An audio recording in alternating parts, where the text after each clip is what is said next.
આતંકવાદીઓના અચાનક આક્રમણના ઉછાળામાં તો મુંબઈ જીવે જ છે.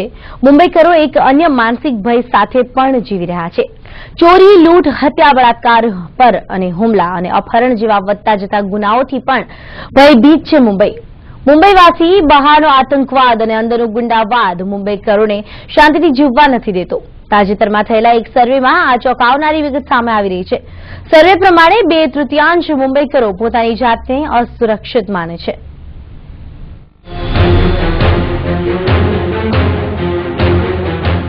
માયાનગરી મુંબઈ, સપનાઓની નગરી મુંબઈ અને હવે ગુનાઓની નગરી મુંબઈ. મુંબઈ પોલીસ અને મહારાષ્ટ્ર સરકાર ભલે કહે કે મુંબઈ સુરક્ષિત શહેર છે, પરંતુ એક સર્વેનું તારણ કહે છે કે મુંબઈ અસુરક્ષિત છે. આ સર્વે પ્રમાણે 75% મુંબઈકરો પોતાની જાતને સુરક્ષિત નથી માનતા. મુંબઈકરોને સતાવી રહ્યો છે પોતાની સલામતીનો ભય, અને તેનું કારણ છે મુંબઈમાં ગુનાઓનું વધતું પ્રમાણ. પ્રજા ફાઉન્ડેશન નામની એક ખાનગી સંસ્થાએ કરેલા સર્વેના પરિણામો પણ ભયભીત કરનારા છે. મુંબઈકરોમાં અસુરક્ષિતતાની લાગણી.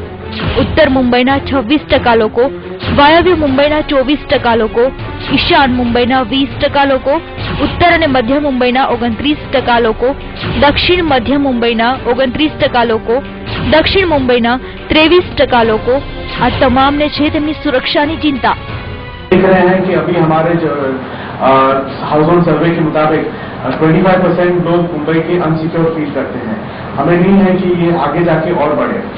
अगर गवर्नमेंट ये स्टेप ले लेंगे तो आपका ये जो परसेंटेज है हमें लगता है बढ़ेगा.